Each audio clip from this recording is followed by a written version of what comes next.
നിങ്ങളിപ്പോൾ കണ്ട ആ ചെറിയ വീഡിയോ ക്ലിപ്പ് അത് ബംഗാളിലെ സന്ദേശ് കാലിയിലെ സ്ത്രീകൾ കഴിഞ്ഞ ഏതാനും ദിവസങ്ങളായി മമതാ സർക്കാരിനും ബംഗാൾ പോലീസിനുമെതിരെ നടത്തിയ പ്രതിഷേധ ദൃശ്യങ്ങളാണ് ആ കണ്ടതെല്ലാം.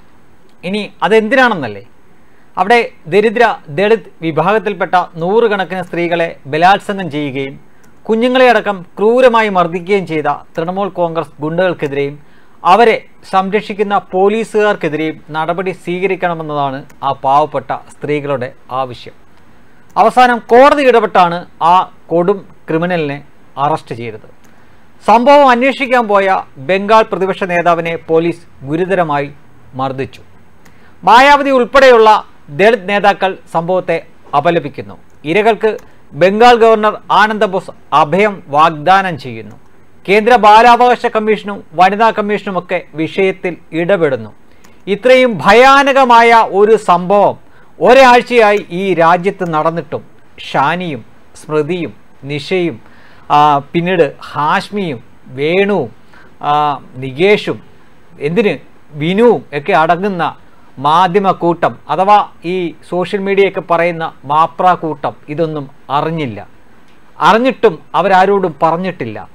അവർ അത് ചർച്ചയായിട്ട് വെച്ചിട്ടില്ല. ഒരു തലക്കെട്ട് വാചകമായിട്ട് പോലും ഇന്നാ പിടിച്ചോ എന്ന് പറഞ്ഞ് ജനങ്ങൾക്ക് ഇത്രയെങ്കിലും അറിഞ്ഞിരിക്കാൻ വേണ്ടി പോലും എറിഞ്ഞു കൊടുത്തില്ല എന്നോർക്കുക.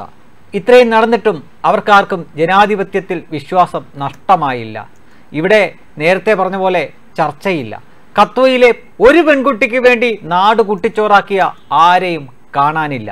ഇവിടെ നൂറുകണക്കിന് സ്ത്രീകളാണ് മാനഭംഗം ചെയ്യപ്പെട്ടിരിക്കുന്നത് ഓർക്കുക. എന്തുകൊണ്ടാണ് എന്ന് ചോദിച്ചാൽ ഒരു പ്രത്യേക മതവിഭാഗമായതുകൊണ്ട്.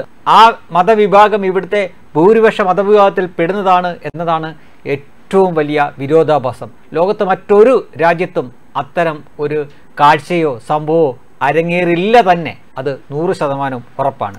യു പിയിൽ എവിടെയെങ്കിലും ഒരു പീഡനം നടന്നാൽ അപലപിക്കുന്ന സംസ്കാരമില്ലാത്ത നായകരെ ഒന്നും നമ്മൾ നോക്കിയിട്ടൊന്നും കാണുന്നില്ല. പാർലമെന്റ് മന്ദിരം ഉദ്ഘാടനത്തിന് ദളിതയായ പ്രസിഡന്റിനെ വിളിച്ചില്ല, രാമക്ഷേത്ര ഉദ്ഘാടനത്തിന് ദളിതരെ വിളിച്ചില്ല എന്നൊക്കെ പറഞ്ഞുകൊണ്ട് ദളിതരുടെ പിതൃത്വം മൊത്തമായി ഏറ്റെടുത്തിരിക്കുന്ന രാഹുലിനെയും കൂട്ടരെയും കാണാനില്ല. നേരത്തെ പറഞ്ഞതുപോലെ വിനുവും സുരേഷ് കുമാറും ഹാഷ്മിയും അഭിലാഷ് മോഹനും അയ്യപ്പദാസും ഒക്കെ സിംഹത്തിന്റെ പേരിന് പിന്നാലെ നടക്കുകയാണ്. പോരെങ്കിൽ ഇപ്പോൾ ഒരു പാട്ട് വിവാദം കൂടിയുണ്ടല്ലോ. 2013 പാട്ടായിരുന്നു. അബദ്ധം പറ്റി BJPയുടെ പ്രചരണ ഗാനത്തിൽ ആരോ അത് പ്ലേ ചെയ്തു. അത് BJP കേന്ദ്രത്തിനെതിരെ എന്ന തരത്തിലാണ്. കേൾക്കുന്ന ആർക്കും മനസ്സിലാവും അത് പഴയ പാട്ടാണെന്ന്. അതിന് പിന്നാലെയാണ് ഈ നാണം കെട്ടവർ, ഈ നാണം കെട്ട കൂട്ടർ അതിന് പിന്നാലെയാണ്.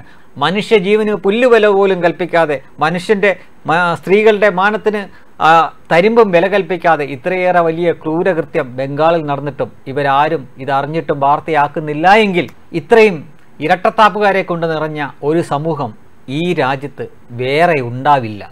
കൂടുതൽ ഒന്നും പറയാനില്ല.